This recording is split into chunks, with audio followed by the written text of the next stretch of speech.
Amém. Nas noites de domingo nós estamos olhando para o livro de Eclesiastes, né?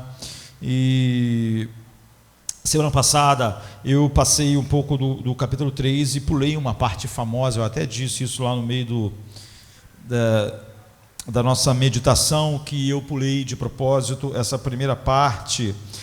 E então eu quero voltar um pouquinho e olhar essa parte que nós pulamos, que talvez seja uma das partes mais famosas da Bíblia e mais conhecidas. Nós podemos chamar ela de o poema do tempo. E eu também disse, eu lembro de passagem que nós pulamos essa parte, que é um texto muito conhecido. Há algo em comum entre muitos textos muito conhecidos da Bíblia. Eles não são entendidos, né? Apesar de muito conhecidos e repetidos, e essa é uma porção do texto que é assim, ela é repetida e muitas das vezes mencionada exatamente de maneira oposta ao que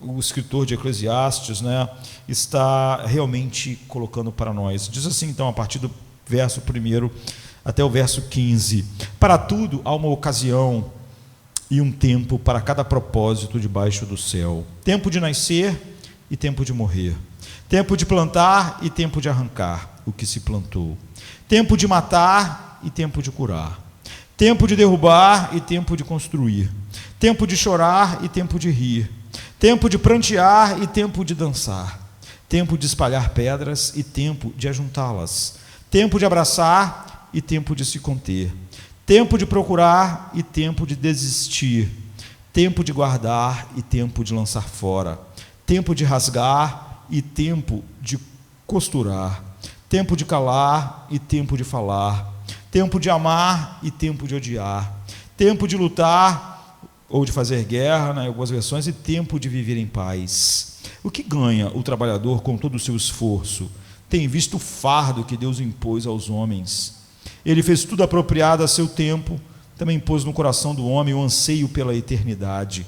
Mesmo assim, este não consegue compreender inteiramente o que Deus fez. Descobri que não há nada melhor para um homem do que ser feliz e praticar o bem enquanto vive. Descobri também que poder comer, beber e ser recompensado pelo seu trabalho é um dom de Deus. Isso nós já vimos, não é? Sei que tudo que Deus faz permanecerá para sempre. E a isso nada se pode acrescentar, e disso nada se pode tirar. Deus assim faz para que os homens o temam. Aquilo que é já foi, e o que vem também já foi. Deus investigará o passado, ou julgará o passado. Então a gente tem visto, eu já nem sei quantas vezes nós meditamos aqui em Eclesiastes, quantos domingos, né? 5, 6, 7, 8, não sei mais. Que o objetivo do livro de Eclesiastes é observarmos, e nós temos feito isso por várias e várias semanas. O objetivo do autor é mostrar a mim e a você, não é, que se essa vida é tudo que existe, ou seja, se você olhar a vida e o que você tem para tocar a vida é o humanismo secular, então se a pessoa secular e a maneira dela abordar a vida é só o que está debaixo do sol, o mundo sem Deus, e essa não é só apenas, o autor está mostrando, uma visão intelectualmente absurda. Você sempre vai chegar ao absurdo. Você vê que os maiores pensadores, nós, semana passada, olhamos várias filosofias diferentes, e todas chegam ao mesmo lugar, mesmo os grandes pensadores, como o mundo é absurdo, como a vida não tem nenhum propósito e sentido, e como o homem tenta então criar o sentido. Ele está dizendo isso, e mesmo os pensadores humanistas seculares vão chegar ao mesmo lugar, mas ele diz que acontece mais que isso. Isso cria uma tensão no tecido da vida que leva ao colapso, à náusea, ao desespero. Ou seja, quanto mais você toma do humanismo secular, mais desespero há no coração do homem. Então o objetivo do livro de Eclesiastes é mostrar que a visão, a única realidade quando olhada abaixo do sol somente, com os recursos humanos para a vida dos homens, aquilo que é só a biologia, a química, a existência sem nada além do Sol, não só é absurdo intelectualmente, não te dá base para nada na vida, né? E sem sentido, mas também uma sociedade que cresce assim, cria pressões que vão levar finalmente à ruptura da sociedade, como leva à ruptura do próprio homem individualmente. E se uma pessoa não tem nada além do que há debaixo do sol, então ela vai entrar em colapso e ela não tem como evitar isso. Esse é o ponto dele. E ele fez isso, nós vimos, muito tempo antes dos primeiros grandes filósofos. E quanto tempo teria sido poupado se simplesmente tivesse se olhado para a sabedoria, não é, de Salomão aqui expressa tão profundamente, porque ele sai e se veste só do humanismo secular e analisa tudo, não é? Todas as coisas, trabalho, romance, prazeres, o que você pode construir, e sempre tudo leva ao desespero, a nada, e tudo é correr atrás do vento. Mas quando você não tem nada mais do que o que há abaixo do sol, que é o que ele repete, nós vimos, já que Eclesiastes é sobre o humanismo secular, o homem percebe que as coisas estão erradas. Só que ele, é óbvio, não poderia chegar à conclusão de que nada está errado se ele só tem o abaixo do sol, porque não tem base para dizer que está certo e que está errado.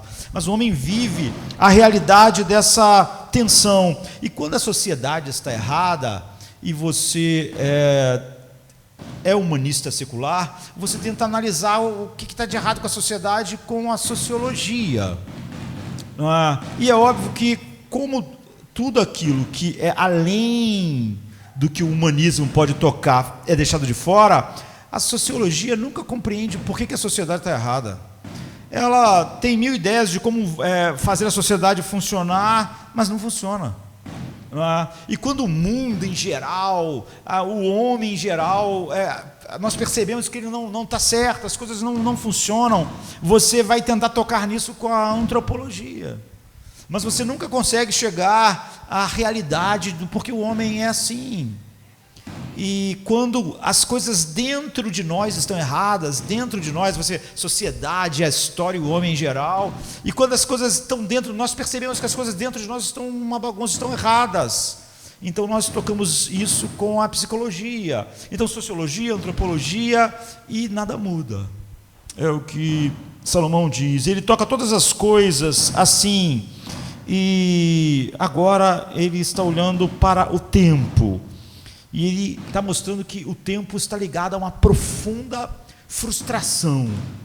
Mas por que Deus fez as coisas assim? A gente sabe que Salomão ele entra no papel de um homem que só vai olhar as coisas debaixo do sol, vi isso debaixo do sol, e qual é o ganho?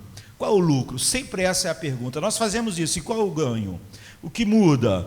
O que melhora? O que muda dentro da gente? O que muda fora? Não muda nada. Não é? Aumenta o desespero, aumenta o horror. É isso que ele faz. Então, por que há essa profunda frustração com a sociedade, essa profunda frustração dentro de nós, a profunda frustração na história do homem, quando ela é simplesmente vista assim? Então, outro dia eu estava lendo num lugar que diz assim: Deus escreveu uma música pop. Aí eu fui olhar, porque eu achei engraçado essa afirmação, né? E era um artigo sobre o Peter Seeger e uma música famosa, né? Composta há décadas e décadas atrás pelo Peter Seeger e Pat Seeger, né? E depois gravada por uma banda famosa. Então a música foi para o primeiro lugar da Billboard. E o Pat Seeger morreu em 2014, agora nasceu em 1919. E a música é Por isso que falaram que lá no artigo que Deus não era um artigo escrito por um cristão, né, ortodoxo, era, enfim, porque a música é exatamente esse texto, essa música, e ele acrescenta uma frase no final, mas a letra é exatamente esse texto que nós lemos de Eclesiastes na versão King James, que é uma versão inglesa famosa e muito antiga. Isso aconteceu de tal forma, essa música fez um sucesso tão grande, não é? Que o Pete Seeger, ele deu a maior parte dos direitos da música para Israel, porque ele disse que não achava muito certo ele ficar com todos os direitos da música, já que a música está toda na Bíblia, né? Ele escreve em inglês, ele escreve 6 palavras só na música toda, porque o resto inteiro ele simplesmente colocou a música na versão King James desse texto de Eclesiastes, né? Então ele compôs a música em 59, mas ela fez um sucesso assim maior e foi para o primeiro lugar da Billboard em 1964 e é considerada então agora como eu estava vendo outro dia, a música que chegou ao primeiro lugar da Billboard com o autor mais antigo de todos os tempos, porque é óbvio que o autor da letra é Salomão. E quando você ouve a música cantada por ele, quando você vê a última frase, que é a única parte que ele escreve na música, você vê que ele entende a música, ele entende o que Salomão escreveu exatamente errado. Você pode até usar a frase dele, se você tiver uma compreensão correta, né? Mas ele está fazendo isso nos anos 60, está tendo a guerra do Vietnã, e ele está olhando isso de uma maneira como a maior parte dos cristãos vê esse texto, essa poesia. Só para os irmãos se situarem, eu até dei o Ismaí, cadê Ismaí? Tá ali. Para a gente ouvir um trechinho da música, os irmãos quando ouvirem vão lembrar, porque a música é realmente muito famosa, e só o finzinho da música ele acrescenta um verso para finalizar a música. Então vamos escutar, vamos ver o que Ismael fez ali.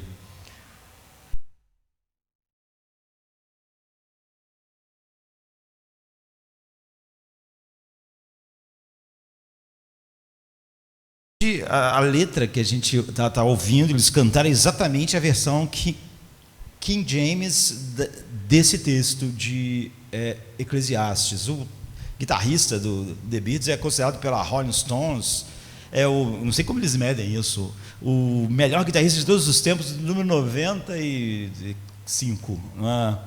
E essa banda na época, essa música foi lançada em 64, os Beatles e eles também, então são assim importantes na história do rock, e essa música foi lá para as paradas, né? Ficou no primeiro lugar da Billboard, e então falaram que é a música pop em que Deus chegou no primeiro lugar, não é? E a música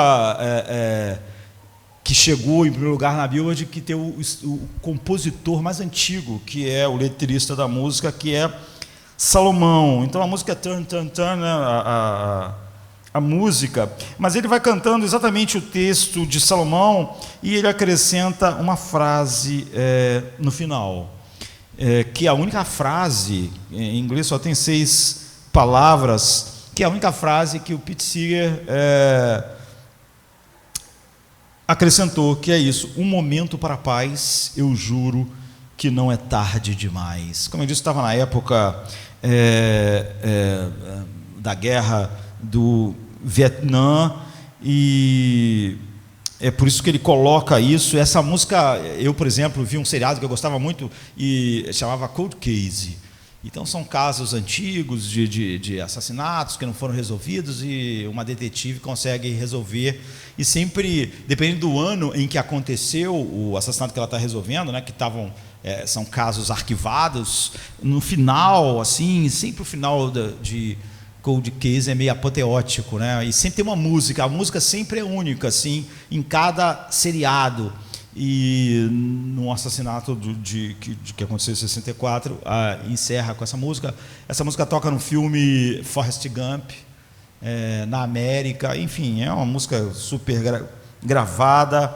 E então foi o maior sucesso com a letra mais antiga. E como estava lendo no artigo, foi quando Deus chegou nas paradas lá. Então ela é uma música cativante que conforta as pessoas.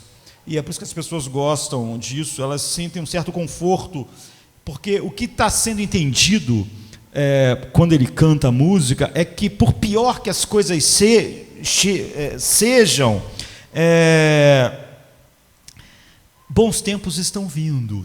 Há tempo disso e tempo daquilo. Então as coisas estão ruins, mas vai haver um tempo melhor. E é por isso que ele fala: a paz é possível, você tem que acreditar, as coisas vão melhorar. A vida diminui e ela flui novamente.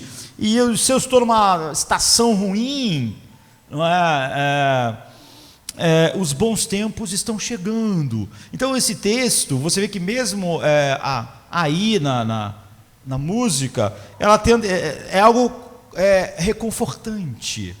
E na verdade, praticamente todas as vezes que você vê esse texto sendo falado, essa é a ideia. E muitas das vezes pregado também essa ideia, porque óbvio ele é arrancado assim do que está acontecendo em Eclesiastes. Mas você vê que não comunica com precisão o humor e o que Salomão está pensando quando está escrevendo Eclesiastes 3.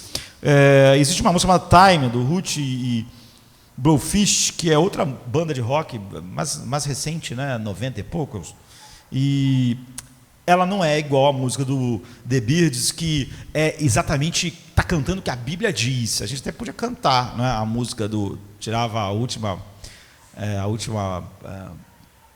frase, apesar de, se você entender corretamente, finalmente, a única maneira como aquilo pode se chegar, ela vai poder ficar lá, e nós poderíamos cantar. Mas já a música do Ruth e The Blowfish é sobre o mesmo texto, não é o texto, mas há um entendimento melhor sobre o que Salomão está dizendo. A música é Time, né? Eu chamei isso de o poema do tempo, então. E na letra desse outro rock, ele diz: tempo, por que você me pune? Como uma onda batendo na praia, você leva embora os meus sonhos. Como uma onda quebrando na praia, como um amigo que tem um lugar para ir, você me deixou chorando. Você pode me ensinar sobre o amanhã, com toda a dor e mágoa correndo soltas? Porque amanhã é apenas mais um dia, e eu não acredito no tempo. Tempo, eu não entendo. Crianças matando nas ruas, morrendo por causa de um trapo. Tempo, eles são vermelhos e azuis, leve-os no oceano, deixe-os limpos. Talvez suas mãos não chorem, as suas mães não chorem esta noite. Você pode me ensinar sobre o amanhã e como toda dor e mágoa correm soltas, mas amanhã é só mais um dia, e eu não acredito no tempo. Tempo é desperdiçar, o tempo está andando, você não é meu amigo, não sei para onde estou indo, acho que estou fora do meu juízo, pensando no tempo. E se eu morrer amanhã? É apenas eu ser colocado para dormir. Tempo, você me deixou parado ali como uma árvore crescendo solitária. O vento arrancou minhas folhas. Tempo, o passado veio e se foi, o futuro está distante. O presente dura apenas um segundo. Você pode me ensinar sobre o amanhã com toda a dor e mágoa correndo soltas? Você vê que, na verdade, essa música, Time, pensando no que Salomão estava descrevendo, está mais dentro do que Salomão está ensinando. A outra está tentando dizer que sempre vem coisas boas, é reconfortante pensar no tempo, mas o tempo não conforta. O tempo assombra, porque o tempo é passageiro e cheio de tristeza que cancela toda alegria.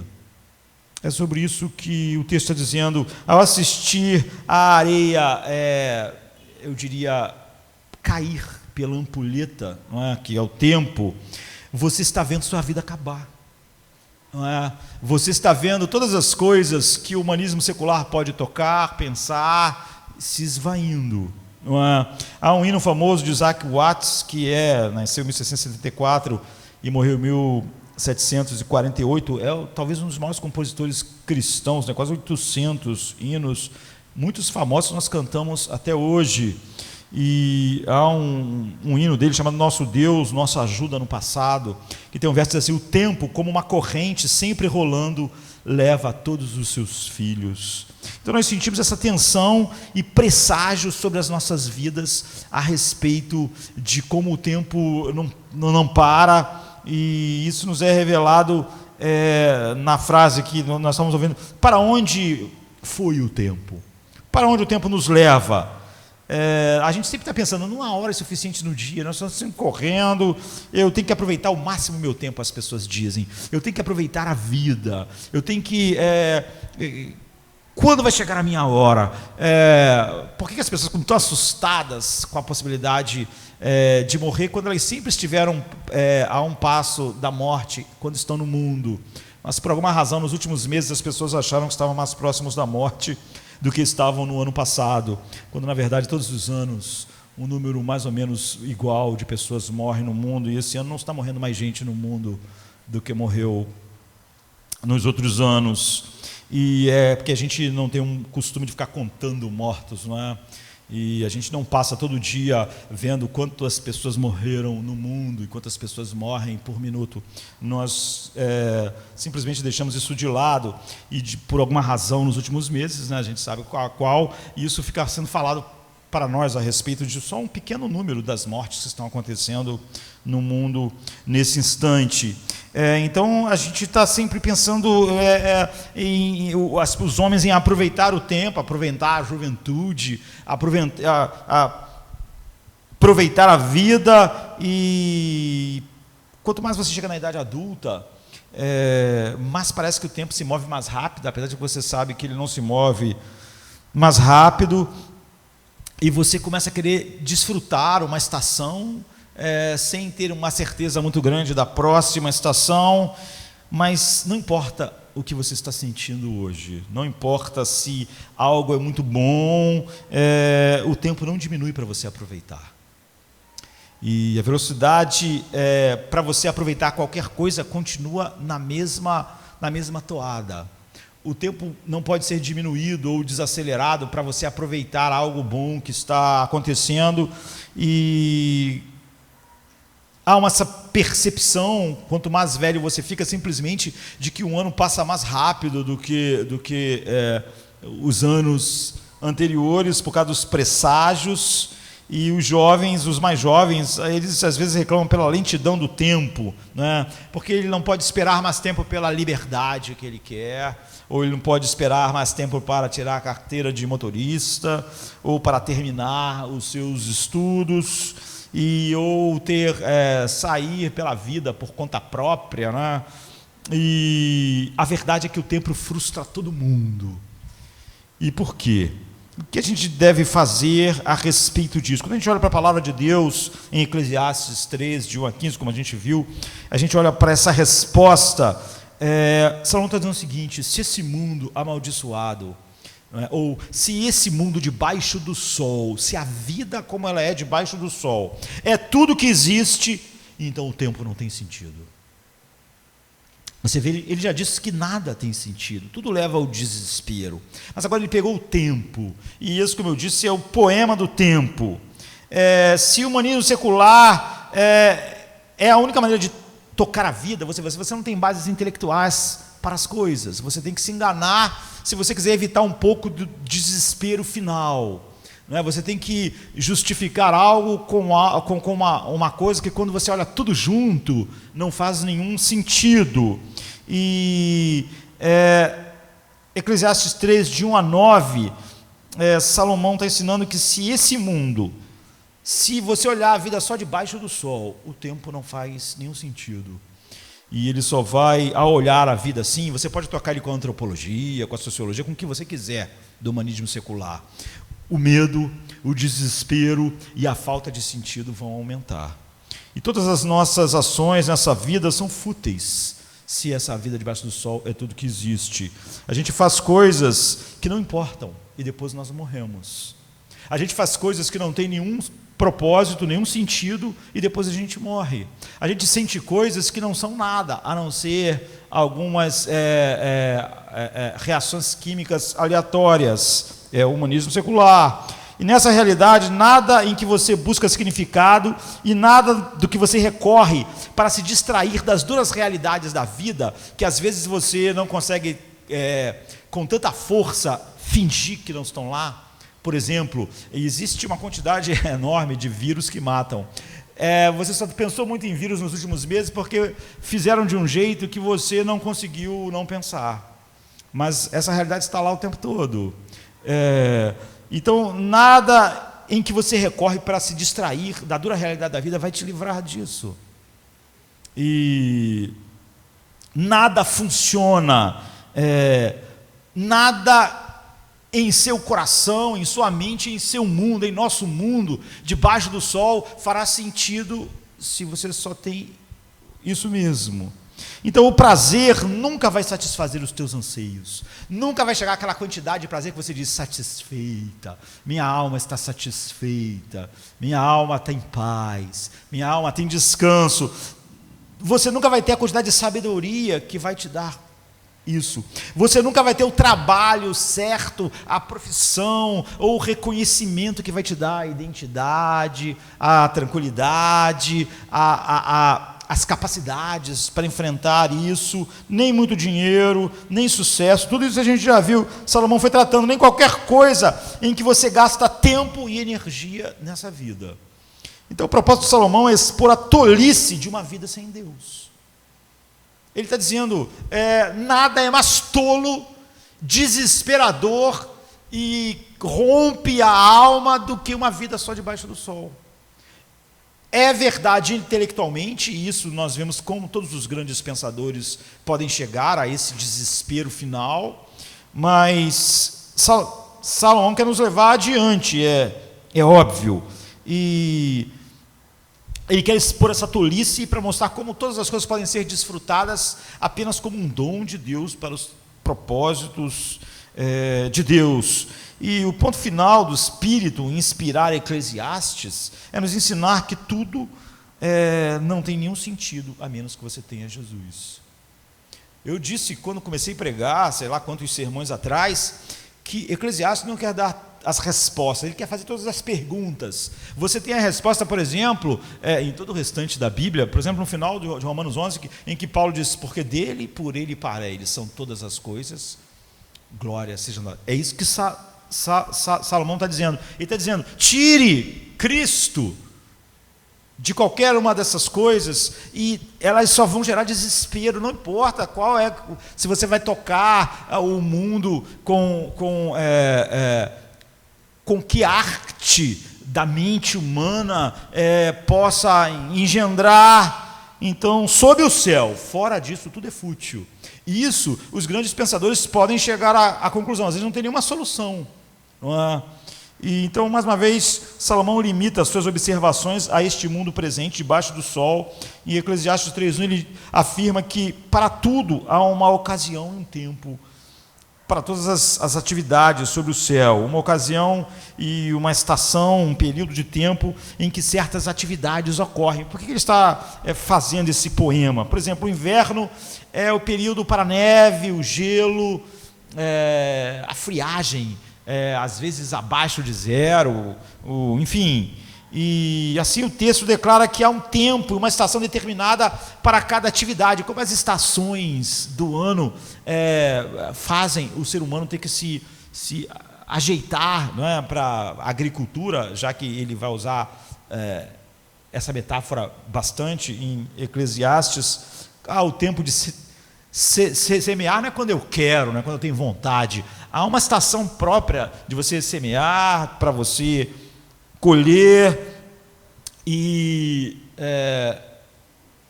fora do tempo certo tudo é estranho, não é? Quando os meus filhos tinham 2 anos de idade, era perfeitamente apropriado ir no supermercado com eles, né? Eles têm idades bem diferentes, mas cada um em sua época, e era apropriado a gente ir para o supermercado com eles, com 1 ano e meio, 2, botar eles no carrinho e ficar andando no supermercado. Eles achavam até divertido.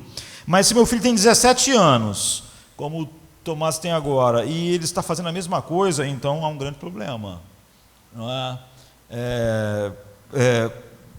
Com essa visão. Então nós passamos de uma estação para outra à medida que nós crescemos, e devemos ressaltar que o ciclo para a vida é inevitável, não é? Porque, como eu disse, o tempo não vai diminuir a velocidade em nenhum momento da sua vida.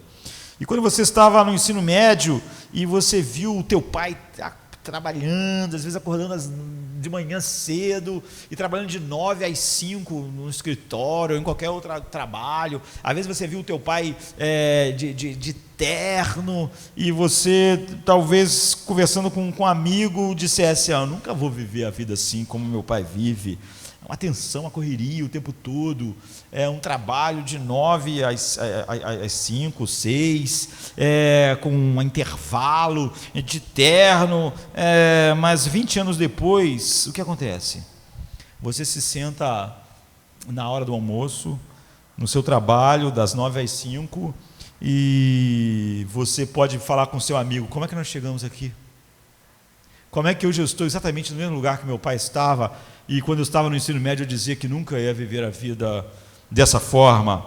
Então a vida passa de uma estação para a próxima estação, de uma atividade para a atividade seguinte. O poema descreve essas atividades, mas ele não observa essas atividades. Ele não quer fazer uma análise de quão boa ou ruim é uma atividade. Ele só está descrevendo, ele não avalia como bom ou como ruim, ou como boas ou ruins, sábias ou tolas, ou justas ou pecaminosas. Ele simplesmente está descrevendo como o tempo vai, como ele nos leva.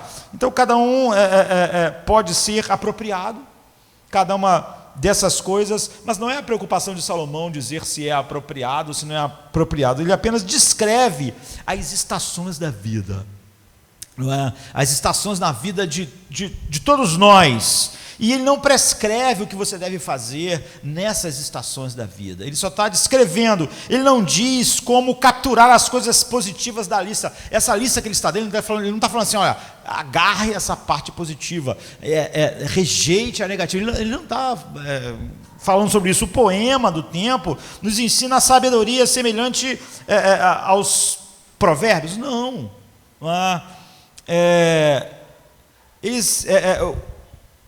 Provérbios nos ensina a saber a atividade correta em cada estação da vida, em cada momento da vida. Mas Eclesiastes aqui não quer fazer isso. Essa não é a intenção de Salomão. Ele apenas descreve a escala completa das atividades do homem na terra, debaixo do sol.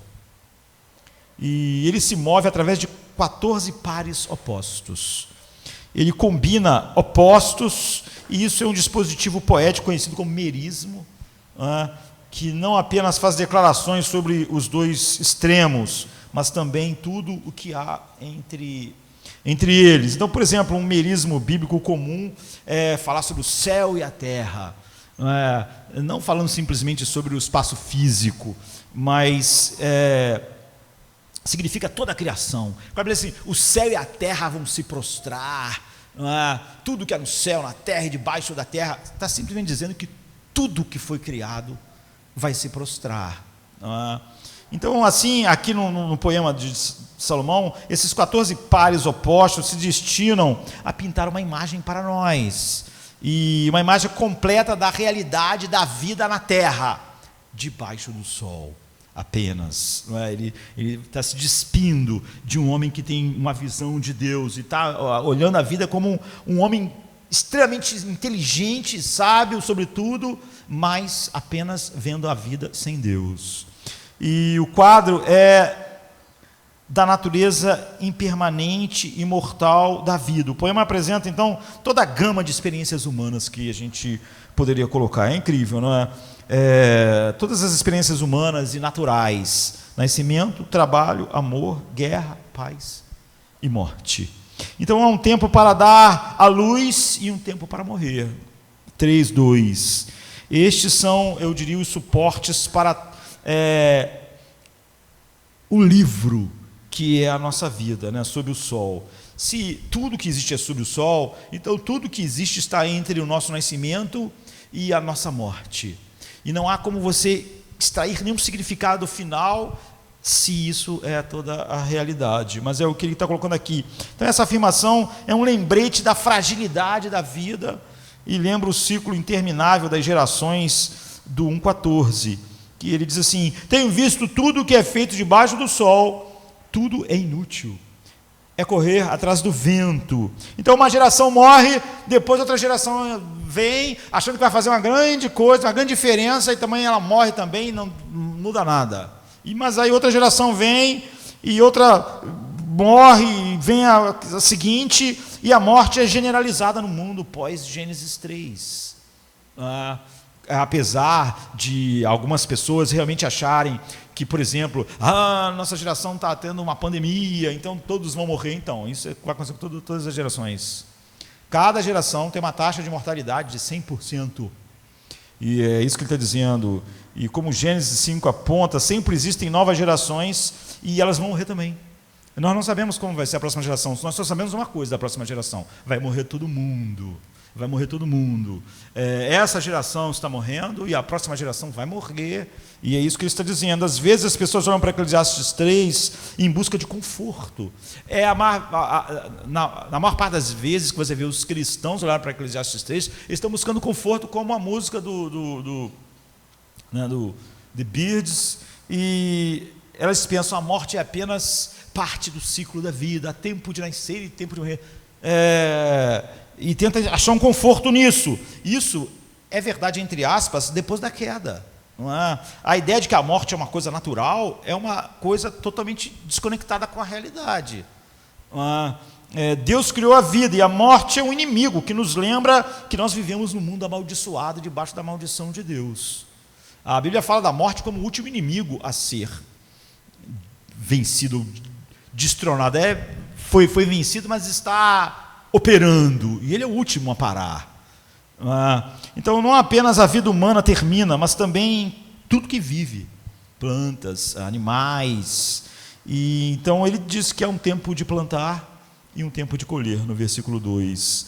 Você derramou suor e sujou as mãos plantando aquele jardim de tomate, sei lá, aquela plantação, mas eventualmente o inverno chega e uma geada antes do esperado destrói tudo, ou uma chuva excessiva e suas plantas morrem, e você precisa então fazer o que? Arrancar elas lá. Não é? Isso acontece tanto quando há geada e toda a plantação se perde, ou porque a chuva não veio na época correta, então a plantação toda se foi, você tem que arrancar, você plantou, você vai ter que arrancar. E no verso 3, então ele diz: há tempo para matar e curar. Ele aqui se refere a formas apropriadas também, né, de autodefesa, guerra justa e pena de morte, mas ele também está te levando para uma visão que ele usa muito, como eu disse, natural, de um cenário agrícola. Um fazendeiro, ele nutre um animal e cuida de um animal ferido até ele ter saúde, apenas para ele ter que matar o mesmo animal mais tarde. Então, outro dia eu estava vendo alguém contando, né, um pastor americano, e ele contou sobre uma experiência que ele teve em comum. Os americanos, normalmente, desde cedo, estão mais acostumados que nós a lidar com armas, e ele disse que foi numa pequena cidade do Mississippi, numa fazenda de um diácono lá da igreja dele, que era fazendeiro, e ele estava lá, e esse diácono chamou esse pastor e disse: pastor, eu preciso da sua ajuda. E a minha vaca favorita, a vaca que eu mais gosto, né, está doente, ela precisa ser abatida, mas eu não tenho coragem de fazer isso. E o senhor podia fazer isso? Eu já vi pedir coisas a pastor, mas isso foi engraçado. E o pastor disse que nunca pensou que alguém, né, ia dizer que estava com problema, que o problema era sacrificar lá a vaca lá, e ele não tinha coragem e tal. E ele disse que foi lá na fazenda, e sentou na varanda lá com o diácono, e esse irmão lá, né, o diácono, entregou a arma, a espingarda ao pastor, e disse: olha, a vaca está naquela colina lá em cima. Quando subir, você vê que ela está lá deitada, ela, enfim, não está bem. Então coloque a espingarda atrás da orelha dela e sacrifica, por favor. Então o pastor disse que disse: tudo bem, eu vou fazer isso.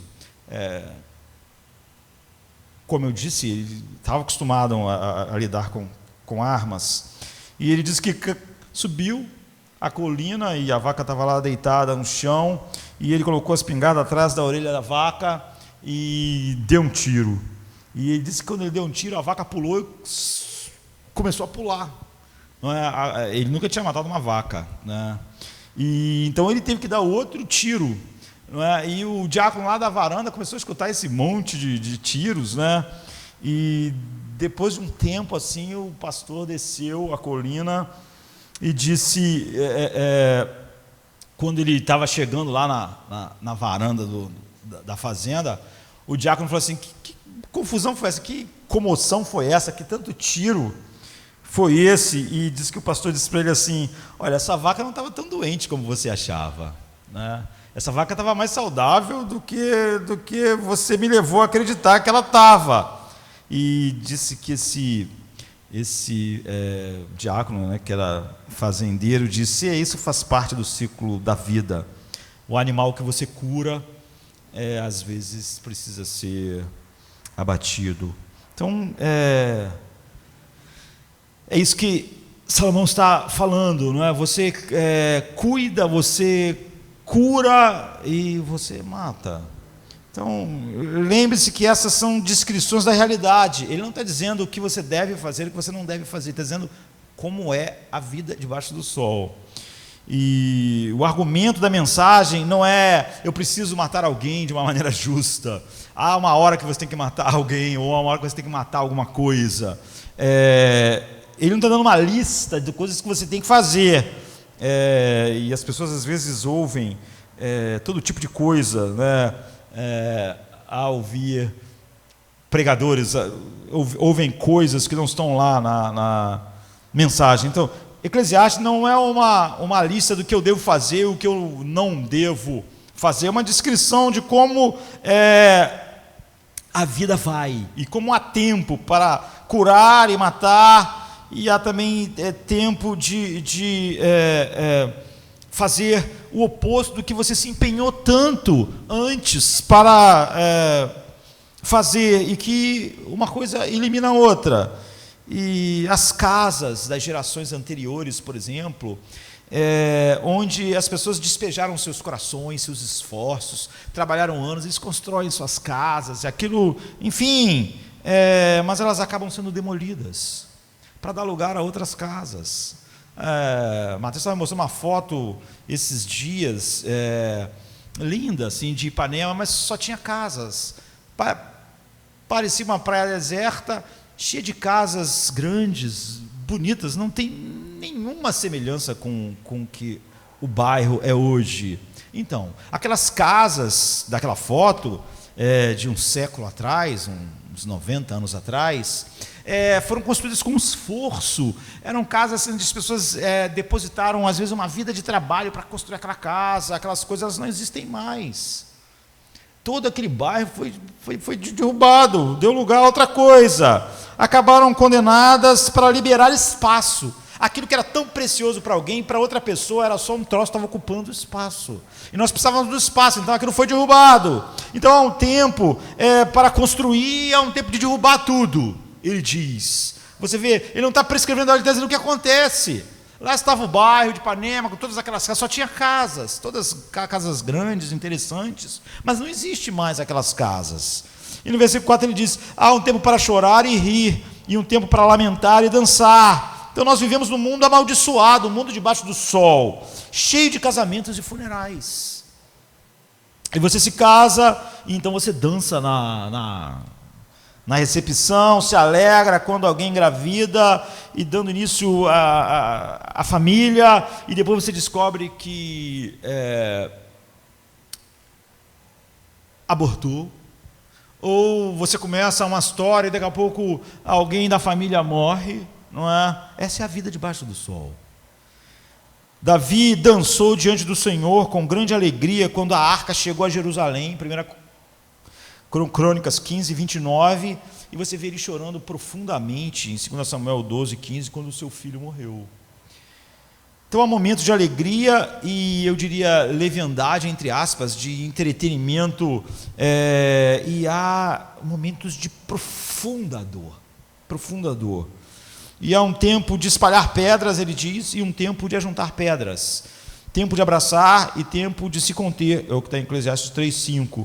A frase é difícil de entender com nossos ouvidos modernos, tempo de espalhar pedras e tempo de ajuntá-las, mas refere-se, por exemplo, a um costume antigo da guerra, que eles espalhavam pedras para dificultar no cerco que aquelas pessoas tivessem mantimento. Por exemplo, 2 Reis 3, 19 a 25, estabelece essa estratégia de guerra, assim, e diz assim, em 2 Reis 3, 19 a 25, eu vou ler só o 19, diz assim, vocês destruirão todas as cidades fortificadas e todas as cidades importantes, derrubarão toda a árvore frutífera e taparão todas as fontes e encherão de pedras todas as terras de cultivo. Está vendo? Vocês vão espalhar pedras por todos os lugares onde eles podem plantar, e isso então seria um impedimento para a agricultura.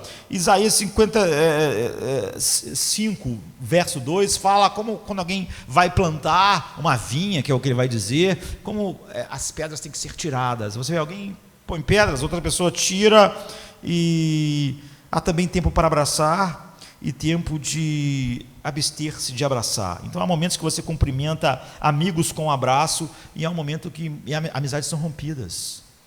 E amizades são rompidas por N fatores, e às vezes nem fatores que necessariamente sejam ruins. Quando eu estava no ensino médio, tinha ótimos amigos, e eu pensei que, de certa forma, eles estariam próximos como amigos na minha vida.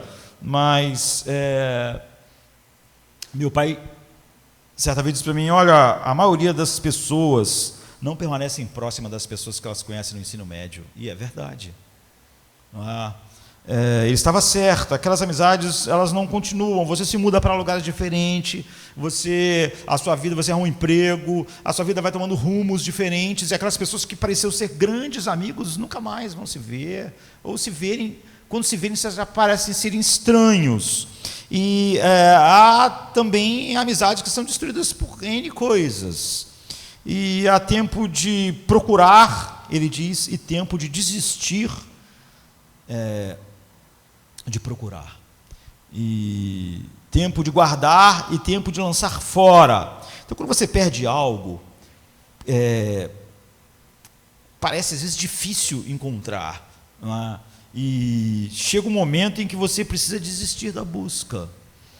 E, por exemplo, eu estou convencido de que na minha casa tem um triângulo das Bermudas. Há coisas que somem dentro de casa que você diz assim, não, a gente vai acabar achando que está aqui dentro de casa, mas você nunca acha, nunca mais aparece, aquilo realmente some, e você fica anos e aquilo nunca mais aparece. Quando meus filhos eram pequenos, às vezes eles perdiam um troço, e um brinquedo, eles ficavam desconsolados, e eu dizia, não se preocupe, está em casa em algum lugar, a gente vai acabar achando, mas eu pensava, a não ser que esteja no Triângulo das Bermudas aqui de casa, porque se tiver, nunca mais vai achar, mas eu não queria que eles tivessem contato com essa realidade estranha que possa ter numa casa. Há um tempo de você continuar procurando, há um tempo de parar de procurar, ou há coisas que você procura e há coisas que você não procura. Por exemplo, a Bíblia, Jesus sempre que conta uma parábola, ele quer ensinar uma coisa só,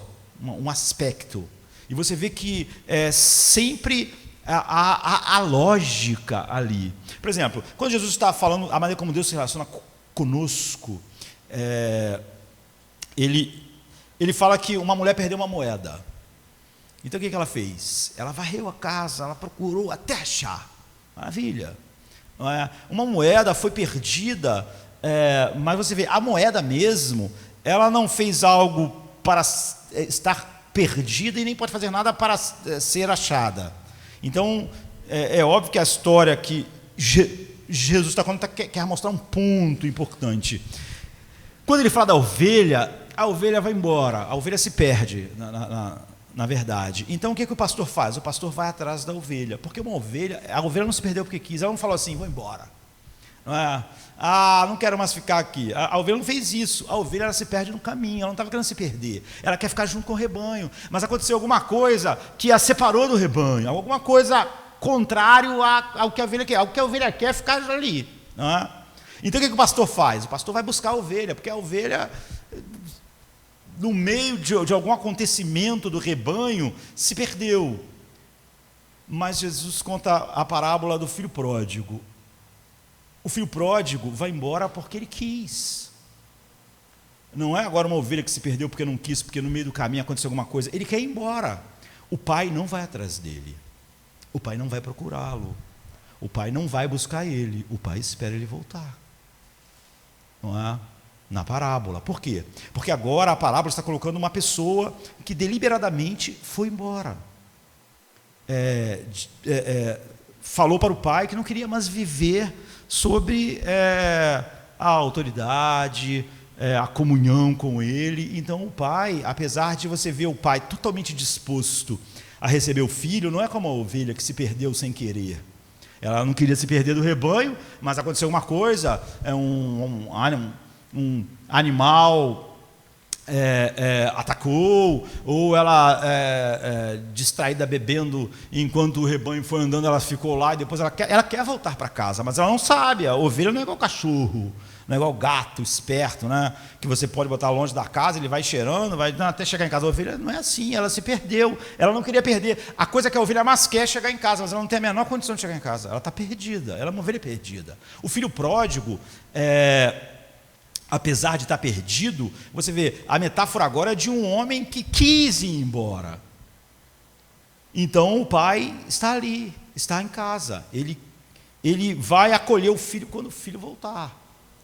Então, você vê, há tempo de procurar o pastor, a ovelha se perdeu, ela não queria se perder, ele procurou.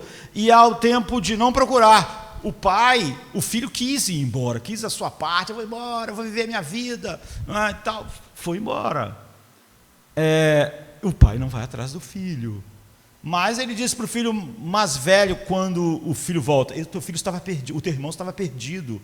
E foi encontrado, mas ele não foi encontrado como uma ovelha que você vai buscar porque se perdeu sem querer. Ele queria ir embora e o pai então esperou ele voltar. Você vê, há tempo de procurar, há tempo de desistir de procurar, e há tempo para guardar e um tempo para jogar fora. 3:6. Você tem uma foto do seu filho do jardim da infância que para você é incrível, assim, tem um valor imenso, para todas as outras pessoas vai ser uma foto sem importância, uma foto boba. Então pode parecer lixo para os outros, mas é um tesouro para você. Mas apesar disso, você tem que saber as coisas que não são assim. Aquelas roupas que você usou e está lá, e você fica pensando que vai emagrecer e caber nelas de novo. Há uma hora de você ter que deixar elas irem, né? Então há tempo de guardar e há tempo de brechóis, de bazar e de doação. E você tem que saber, eu sempre falo isso com o Cláudio, pega essas coisas, dá isso tudo. E a princípio nós parecíamos ser diferentes. Eu sou uma pessoa que não sou apegado, e ela era mais apegada às coisas, mas não é. Por exemplo, meu pai, ele era alguém que guardava muitas coisas, para ele muitas coisas eram importantes. E quando meu pai morreu, então você só tinha um monte de coisas que todo mundo teve que dar um jeito de se desfazer, não é? Então eu não sou assim apaixonado por livros, não sei o que ficar lá guardado. Assim, as coisas são úteis para serem usadas, não são mais. Então você vai dar um jeito. É isso que ele está dizendo. Você tem que saber as coisas que são importantes para guardar. Aquela foto do jardim da infância do seu filho são coisas que sempre vão ter um valor para ser guardado. Há coisas que não precisam. E ele diz: há um tempo para rasgar e outro para costurar. Isso é engraçado, né? No 3,7. Essa afirmação se refere certamente ao costume judaico. Nós estávamos vendo não só judaico, mas do antigo, né? Um costume antigo de, por exemplo, no momento de muitas tristezas, a gente viu que Jó, a gente estava vendo hoje de manhã, rasgou sua roupa, né, em luto, raspou a sua cabeça. Em Gênesis 37, 29, diz que quando Jacó soube que José tinha sido devorado por um animal, ele rasgou as suas roupas. Não é? Mas quando terminou o tempo de luto, chegou a hora, porque esse rasgar das roupas exatamente para mostrar como o coração está, mas nem Jacó devia ficar assim para sempre. Há um tempo de costurar o que você rasgou, não é? Você não vai ficar assim. E há um tempo para ficar em silêncio, Eclesiastes 3,7, e um tempo para falar. A frase se refere à prática da sabedoria de discernir a hora de falar e a hora que falar não adianta. Por exemplo, Provérbios 4, 5, 26, 4 e 5 diz: não responda a um insensato com igual insensatez, do contrário, você se igualará a ele. Há um momento certo, você vai ver em Provérbios uma quantidade enorme de textos, de falar, e há um momento que você não deve falar. Por exemplo, na nossa geração, por causa da internet, as pessoas adoram fazer debates, elas debatem sobre tudo, quase tudo é inútil. O apóstolo Paulo não gostava de debates teológicos inúteis. Você pode prestar atenção na maneira como Paulo agia em cada lugar que ele chegava. Ele ia na sinagoga, ou ele ia lá no ágora, né, no mercado, onde todo mundo se reunia, e ele falava sobre o evangelho. Sempre dava confusão. Sempre tinha gente que não concordava e ficava furioso e começava a debater. O que a Bíblia diz? Paulo prestava atenção nas pessoas que ficaram interessadas pela verdade. E ele não ficava naquele debate maluco ali. Ele pegava essas pessoas interessadas, ia para um lugar só com elas e então começava a falar do evangelho para elas. Você vê, quando ele falou para todo mundo, quando nós acreditamos que é o Espírito Santo que chama eficazmente, se alguém reage violentamente, não quer saber da verdade, ou então essa doutrina eu não aceito, você sabe que a sua argumentação e os seus debates não vão fazer aquela pessoa mudar de posição, não é? Então o que o apóstolo Paulo fazia? Ele ia lá em Éfeso, fazia isso e via no meio de todo mundo que ele falou a verdade, uns ficarem furiosos, alguns judeus, e outros ficarem extremamente tocados, como por exemplo em Filipos, Lídia, e ele então fazia igual ele fez em Éfeso, ele alugava um lugar e levava só aqueles interessados, porque ele tinha a percepção de que o Espírito Santo estava fazendo algo naqueles corações. É com eles que ele ia falar a respeito do Evangelho. Ele não ia ficar debatendo com os estoicos e epicureus para sempre. Ele não ia ficar debatendo com os fariseus e com as pessoas da sinagoga. Não, era inútil.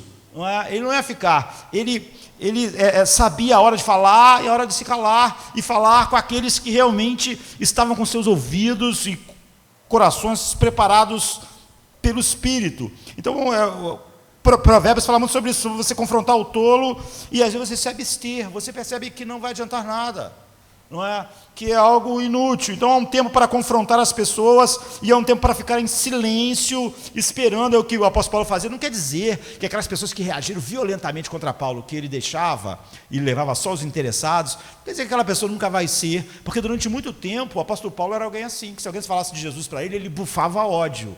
Mas um dia mudou. Mas naquela hora que ele estava bufando ódio, não adiantava um debate com o apóstolo Paulo. Não adiantava um debate mostrando eles simplesmente Aquela posição, ele não estava aberto, o coração do homem, ele não aceita a verdade, não é por causa do convencimento intelectual, é porque ele ama determinada coisa. A luz veio ao mundo, ele amou as trevas, não é uma questão intelectual. Você pode mostrar intelectualmente, mas ele vai continuar, porque é uma questão de amor. É igual as pessoas que, em vez de ter uma relação com a palavra de Deus, têm relação com muitas experiências místicas. Pessoas assim, quase sempre é inútil você mostrar na Bíblia que aquele não é o caminho. Sabe por quê? Porque ela não chegou àquelas experiências místicas através da Bíblia. Ela não chegou. Então não adianta, não foi a Bíblia que levou ela para lá. Se ela não for mudada por Deus, a Bíblia não vai levar para lugar nenhum. Ela só acredita na Bíblia naquilo que concorda com o que ela gosta. Você vai mostrar, mas ela não vai mudar. Porque ela não abraçou aquelas experiências místicas transformadas em evangelho, porque ela viu isso na Bíblia. Ela abraçou aquilo porque ela gosta daquilo. E como ela não foi levada para lá pelo convencimento bíblico, ela não vai ser levada para cá, trazida para cá pelo convencimento bíblico, a não ser que o Espírito de Deus realmente trabalhe no coração dela. Então, depois ele diz, há um tempo para amar e um tempo para odiar, um tempo para a guerra e um tempo para a paz. O autor passa da experiência pessoal para a experiência nacional. Não é? E, novamente, ele não está defendendo a guerra ou a não guerra, ele está dizendo que é como a vida é inevitável. Por exemplo, o Japão é um país que, depois da Segunda Guerra Mundial, abraçou uma visão pacifista para o país, mas teve que repensar isso em 2015, quando o ISIS decapitou um jornalista japonês. E agora que ele se vê extremamente ameaçado pela Coreia do Norte e pela China. Ele vê que simplesmente não ter armas poderosas e simplesmente falar sobre o pacifismo não vai fazer ele deixar de ser esmagado pela China. E não vai impedir que a Coreia do Norte jogue uma bomba. Há pouco tempo atrás, um míssil norte-coreano, um ano atrás, atravessou o Japão todo e caiu no mar. A Coreia do Norte estava mandando um recado: olha, se eu quiser, o míssil cai aí. Passei por cima de vocês e caí lá no mar, mas eu posso jogar eles aí. Então o Japão percebeu que há um tempo de paz, mas quer você queira, quer não, a ideia de que se um não quer, dois não brigam, definitivamente não é verdade. Senão Jesus não teria nenhum embate, nunca, jamais, com ninguém. Então o Japão podia querer ter a ideia de um país pacifista, mas ele sabe que nesse mundo, ele percebeu agora, não funciona, não é? E ele não pode ficar o tempo todo dependendo que outra pessoa venha socorrer ele. Então é inevitável que nações pacíficas acabem sendo levadas ao conflito, não é? E o objetivo do poema, então, não tem nenhuma esperança poética aqui. Como eu disse, não é nenhuma esperança que o Pete Seeger tinha na música e que os cristãos têm quando olham para esse poema. Ele está dizendo o seguinte: é a inevitável semelhança e monotonia da vida debaixo do sol. Tudo é anulado. Todos nós passamos por essas ações: nascimento, vida, trabalho, amor, morte. Nada realmente muda a humanidade. Essas experiências não mudaram ninguém, não vão mudar ninguém. Debaixo do sol, tudo que o homem faz não melhora em nada, nem internamente, que era o que, quando você, com o humanismo secular, toca o homem, os seus problemas internos, da alma, tira Deus, tira o pecado e tenta resolver os problemas do homem, a psicologia do homem, você não consegue. E a sociedade não funciona, as pessoas vivem em conflitos, a sociedade tem conflitos de classes, conflitos pessoais, tenta tocar a sociedade com a sociologia, tirando o pecado, e não funciona, não acontece nada. Se você só tem debaixo do sol, nenhuma dessas coisas tem nem como serem solucionadas, nem como você dizer que isso é um problema, já que se só existe debaixo do sol, você não tem parâmetros para determinar o que é bom, o que é mal. Então você não pode querer eliminar algo se você nem sabe. Então nada realmente muda a humanidade. No fim das contas, a falta de sentido na vida e na morte permeia a nossa experiência neste mundo amaldiçoado. Aqui está hoje e amanhã se vai, e é assim que é. Então, se o humanismo secular é a maneira de tocar a vida, é por isso que Sartre, Camus, Bertrand Russell, os grandes pensadores de todos os tempos, dizem que a vida é o quê? É náusea, é desespero, como a gente viu. Então nós vemos essa verdade reforçada aqui em Eclesiastes 3, de 9 a 15, que ele comenta e reflete sobre o poema. Porque primeiro ele fala o poema, esse poema famoso, e depois, no 3,9, ele reafirma o que ele tinha dito no 1,3. No 1,3 ele diz assim: o que ganha o homem com todo o seu esforço? Tem visto o fardo com que Deus impôs aos homens. É como ele termina o poema, né? Eclesiastes 3, 9 e 10. Mas no 1,13 ele tinha dito: o que o homem ganha com todo o seu esforço, em que tanto se esforça debaixo do sol? Nada. É tudo vaidade, é tudo inútil. Qual é o ganho dessa realidade? Tempo de matar, tempo de viver, tempo de abraçar, tempo de separar, tempo de amar, tempo de odiar, tempo de guerrear, tempo de paz. Ele está dizendo o seguinte: no final, qual é o ganho? Qual é o ganho? O que é o ganho com essa realidade? Não é? Que lucro ou vantagem existe neste mundo em que Deus impôs a maldição ao nosso trabalho e atividade, como está em Gênesis 3, 17 e 19, que Deus diz assim: visto que você deu ouvidos à mulher e comeu do fruto da árvore do qual eu lhe ordenara que não comesse, maldita é a terra por sua causa. Com sofrimento você se alimentará dela todos os dias da sua vida. Ela lhe dará espinhos e ervas daninhas, e você terá que alimentar-se das plantas do campo. Com o suor do teu rosto você vai comer o seu pão, até que você vai voltar à terra, visto que dela você foi tirado, porque você é pó, e ao pó voltará. A resposta de Salomão é a seguinte: nesse poema do tempo, o que você ganha no final? Nada, nada. Não há nenhum ganho líquido ou mudança, nem na sua vida, nem no seu interior, que você estava achando que essas atividades iam te dar o quê? Mais descanso, mais paz, mais tranquilidade, capacidade de enfrentar a morte, objetivos de vida, identidade.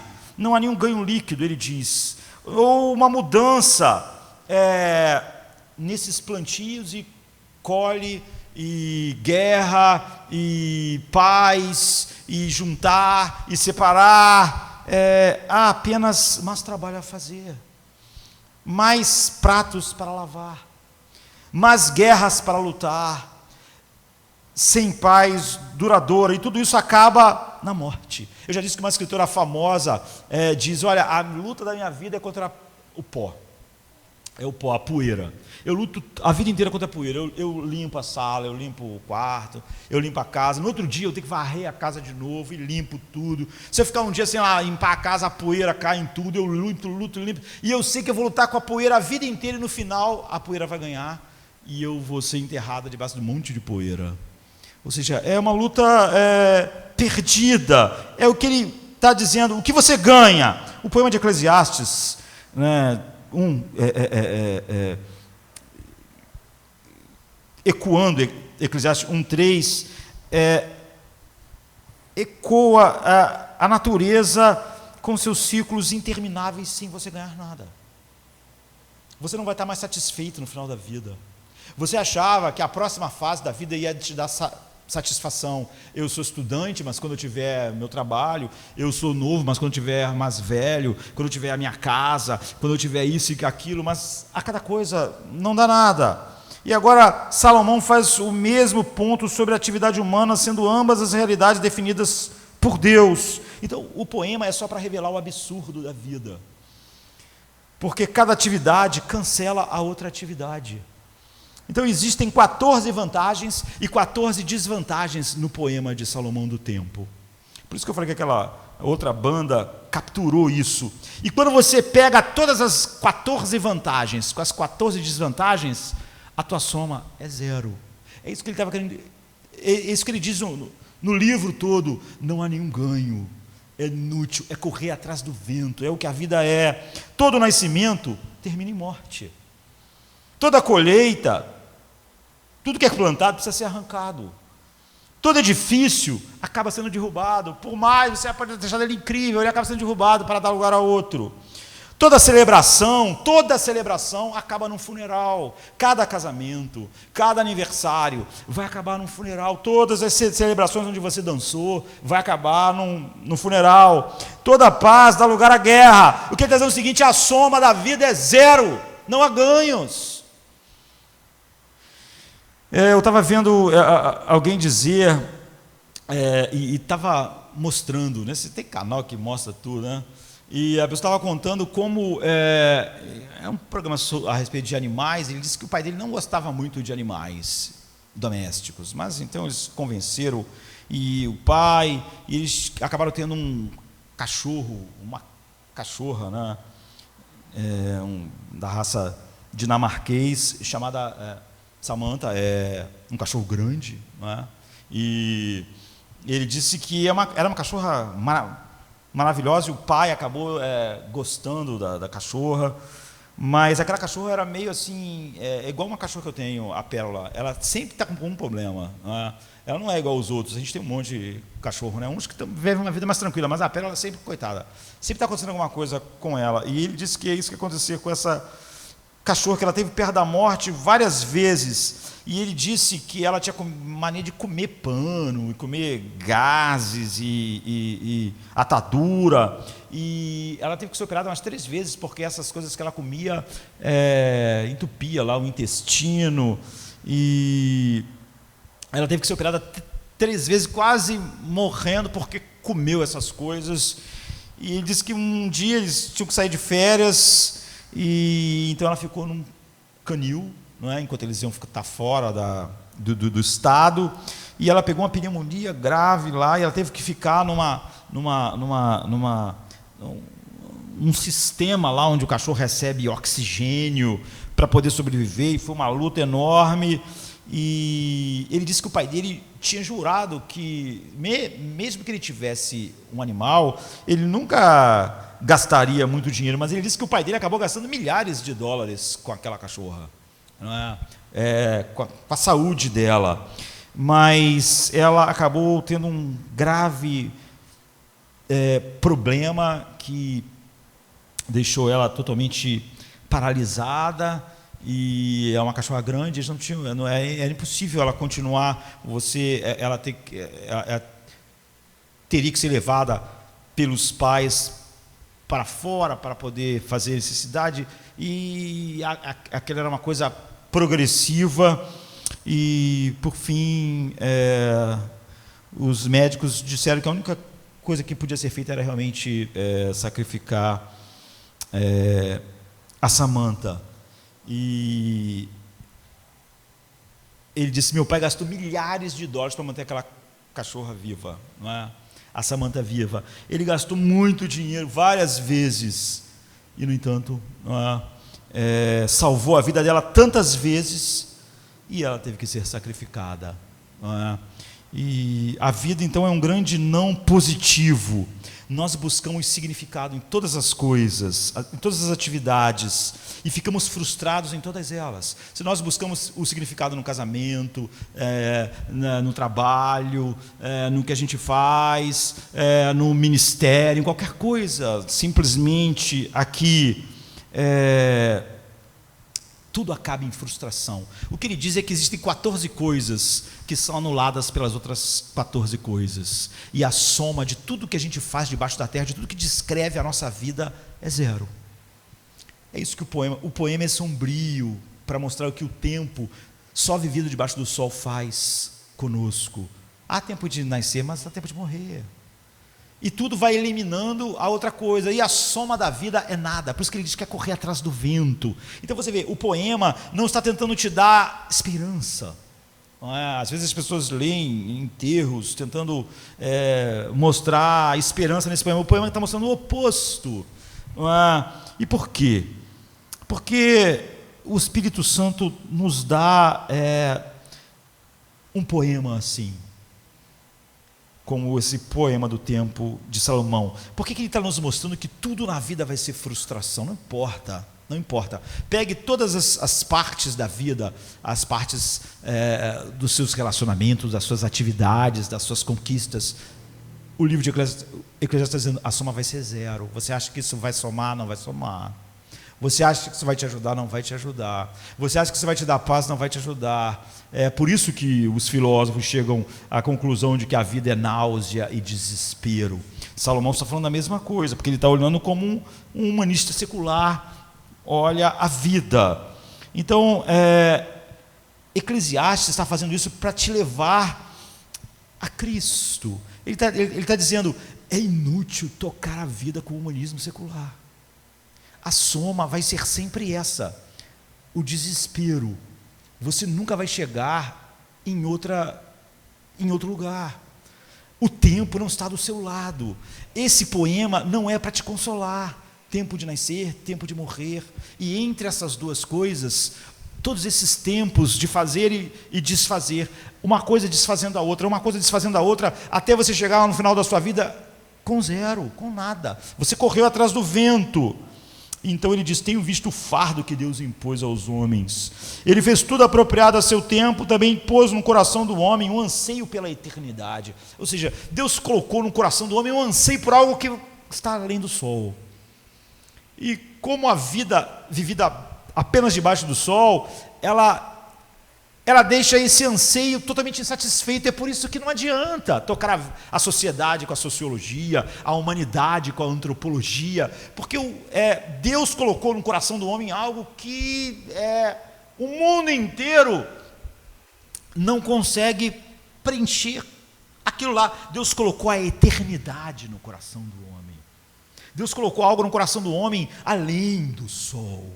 Deus colocou algo no coração do homem que enche o seu próprio coração. Então ele diz, tem visto o fardo que Deus impôs aos homens, ele fez tudo apropriado ao seu tempo, também pôs no coração do homem um anseio pela eternidade, e mesmo assim, este não consegue compreender inteiramente o que Deus fez. Então ele vai dizer que ele descobre que quando você recebe todas essas coisas como um presente de Deus e não como fonte de todos esses significados da vida, então você pode desfrutar essas coisas. Mas quando você descobre que o anseio do seu coração não vai ser satisfeito por nenhuma dessas coisas e você recebe elas como algo que aponta para outra coisa, que é realmente para o que Deus criou os nossos corações. Então Eclesiastes 3:10 reafirma 1:3 e portanto dá uma avaliação negativa de todo o poema que vai de 1 ao 9. Deus impôs uma maldição à criação por causa da rebelião, e então nós estamos agora experimentando esse trabalho inútil. E é inutilidade você tentar consertar qualquer coisa na sua alma, qualquer coisa na sociedade, qualquer coisa na história do homem em geral, com qualquer coisa que existe debaixo do sol. Isso até os filósofos puderam chegar ao diagnóstico. Não há sentido, então vamos tentar criar algum sentido para a nossa vida desesperada. Então a atividade e o trabalho não foram projetados para serem frustrantes, porque eles não foram projetados para nos dar aquilo para o que nós fomos feitos. Mas como eles são usados para isso, e como o nosso tempo é usado para isso, tudo é fútil, tudo é vazio. Então nossa frustração é um fardo, né, imposto por Deus. Por quê? Qual é o propósito? Porque o humanismo secular é frustrante, porque ele tenta consertar o que ele não pode. E nós vemos a intenção de Deus nos versículos seguintes. O capítulo 3:11 é um verso extremamente difícil de entender. As pessoas amam o verso e o citam, que é famoso também, mas apenas citam parte dele. A maioria não entende as cláusulas, e nós vamos poder ver isso outro dia. Deus fez tudo perfeito ao seu tempo e pôs no coração dos homens a eternidade, e ao mesmo tempo os homens não podem ver toda a extensão do tempo, do propósito de Deus. Isso é uma realidade para todos nós. Nós não podemos ver como todas as coisas se encaixam no grande plano de Deus. Nós estamos estudando o livro de Jó, e Jó não podia entender que, além de apontar para Cristo, a vida dele seria usada por Deus para abençoar 4.000 e poucos anos depois homens como nós. Ele não tinha como descobrir isso na vida aqui. Ele tinha que ter um tipo de descanso que fizesse ele ficar com parte da história só e ainda assim ter paz. Ele nunca ia poder, mesmo aquelas pessoas que você vão ver vivendo uma vida para honrar a Deus, ele nunca vai conseguir entender tudo que Deus está fazendo. Nisso nunca vai estar a nossa consolação. Ele diz isso aqui, que o homem não consegue entender. Deus fez tudo correto a seu tempo. Agora ele está saindo de ser um homem secular e está voltando para nos mostrar como um homem que tem um coração voltado para Deus enxerga. Ele disse: a gente nunca vai entender. Deus fez tudo perfeito ao seu tempo, mas a gente nunca consegue entender tudo o que Deus está fazendo. A gente sempre vai estar enxergando uma parte da história. Por isso, ainda que a gente olhe para isso e enxergue o que Deus está fazendo, sempre vai ser algo incompleto, e o nosso descanso vai ter que sempre estar em Deus e não nos resultados que a gente vê do que está acontecendo nisso, na nossa vida dedicada a Deus. Então, Eclesiastes, ele quer encher nossos corações com perguntas que destruam toda a esperança no humanismo secular. Ele está dizendo, essa frustração, esse poema, nos aponta para algo que é a eternidade que foi colocada em nossos corações. Como eu disse, o Espírito Santo inspirou Eclesiastes. Teve uma época que os rabinos proibiram Eclesiastes porque eles achavam que era muito depressivo, e é mesmo. Porque Salomão está dizendo o seguinte: tire Deus, tire Jesus, e a sua vida é depressiva. E só não vai ser se você não está prestando atenção na vida. E vai acabar assim, vai acabar na escuridão, a soma vai ser zero, tudo que você faz não dá em nada, os 14 pares que parecem positivos são, as 14 coisas são eliminadas pelo seu oposto. O tempo de nascer, mas é um tempo de morrer, há um tempo de abraçar, mas é um tempo de parar de abraçar. Nada no final dá uma soma além de zero, porque no resto da Bíblia inteira, a Bíblia vai mostrar quando você sai dessa mentalidade debaixo do sol e você alcança para aquilo que o coração do homem foi feito, a eternidade. E a vida eterna, a eternidade é conhecer Deus na face de Cristo. Então o poema do tempo é algo extremamente depressivo e triste, porque essa é o resultado final da vida de cada homem que toca esse mundo ou essa vida apenas com aquilo que é debaixo do sol. Tudo se transforma em ídolos frustrantes, nada dá paz, e nada que o homem criou para lidar com isso, a sociologia tentando resolver os problemas da sociedade, a antropologia tentando entender o homem, o interior do homem sendo entendido todas essas coisas só debaixo do sol nem tocam no problema. Elas funcionam tanto quanto você acha que o casamento vai fazer a sua vida se tornar o que ela devia ser. Como o casamento é simplesmente algo debaixo do sol, desconectado daquilo pelo qual a vida é feita, ele não vai mudar nada. Nada vai mudar nada. Tudo vai anular e ser anulado pelo seu par oposto desse poema do tempo, e você vai chegar sem recursos no fim. Então, eu diria que Salomão faz o trabalho assim, oposto do apóstolo Paulo. Ele desconstrói tudo que o humanismo secular constrói. E o apóstolo Paulo nos mostra tudo aquilo que Cristo é para nós e que Deus é para nós em Cristo. Então você vê, esse poema não é um poema inspirador como na música, sabe?